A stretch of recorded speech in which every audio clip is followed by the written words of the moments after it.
Hello guys, welcome to my channel English with Basraj sir. My name is Basraj. I'm an English teacher. Those who have not yet subscribed to my channel, please subscribe and encourage me. Well, today's lesson is about the difference between so and therefore. So ಅಂದರೆ ಆದ್ದರಿಂದ ಅಂತ, there for ಅಂದರೆ ಅದು ಕೂಡ ಆದ್ದರಿಂದ ಅಂತ. ಆದರೆ ಇವೆರಡು ಒಂದೇ ಅಲ್ಲ. We use so in informal sentences, informal statements, and there formal statements. ಅಂದರೆ ಔಪಚಾರಿಕವಾಗಿ ನಾವು ದೇರ್ ಫಾರ್ ಯೂಸ್ ಮಾಡ್ತೇವೆ, ಸೋನ ಅನೌಪಚಾರಿಕವಾಗಿ ಯೂಸ್ ಮಾಡ್ತೇವೆ. ಸೊ ಅಲ್ಲಿ ನಾವು ಒಂದು ಕಾಮ ಹಾಕ್ತೇವೆ. We use only a comma with so, but we use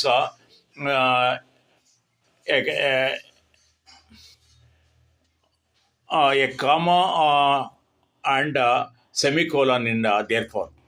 okay, let study. She was tired, so she went to bed early. ಅವಳಿಗೆ ಆಯಾಸವಾಗಿತ್ತು, ಆದ್ದರಿಂದ ಬೇಗ ಮಲಗಲಿಕ್ಕೆ ಹೋದ್ಲು. The train was delayed, therefore we were late for the meeting. The train was late, therefore we were late for the meeting. ನಾವು ಮೀಟಿಂಗ್ಗೆ ತಡವಾಗಿ ಬಂದೆವು, ಏಕೆಂದರೆ ರೈಲು ನಿಧಾನವಾಗಿ ಬಂತು, ರೈಲು ತಡವಾಗಿ ಬಂತು. Let us look at so examples. I am sorry, I am walking so slowly. I am sorry, I am walking so slowly. ನಾನು ಕ್ಷಮಿಸಿ, ನನಗೆ ನಿಧಾನವಾಗಿ ನಡೀತೀನಿ. The motor is so dangerous. ರಸ್ತೆ ತುಂಬ ಅಪಾಯಕಾರಿಯಾಗಿದೆ. Is so lazy that he never helps out with the house work. ಅವನು ಎಷ್ಟು ಸೋಮಾರಿ ಅಂದರೆ ಅವನು ಮನೆ ಕೆಲಸದಲ್ಲೂ ಸ್ವಲ್ಪನೂ ಕೂಡ ಹೆಲ್ಪ್ ಮಾಡಲ್ಲ.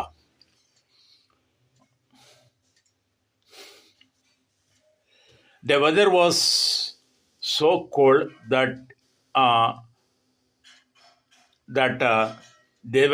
the weather was so cold, therefore we wore a jacket to work. ಅಂದರೆ ತುಂಬ ಚಳಿ ಇತ್ತು, ಆದ್ದರಿಂದ ನಾವು ಜಾಕೆಟ್ ಧರಿಸ್ಕೊಂಡು. He forgot his umbrella, there he soaked in the rain. ಅವನು ಛತ್ರಿ ತಗೊಂಡು ಹೋಗೋದನ್ನು ಮರೆಸ್ಬಿಟ್ಟ, ಆದ್ದರಿಂದ ಮಳೆಯಲ್ಲಿ ಅವನು ನೆನೆದ್ಬಿಟ್ಟ.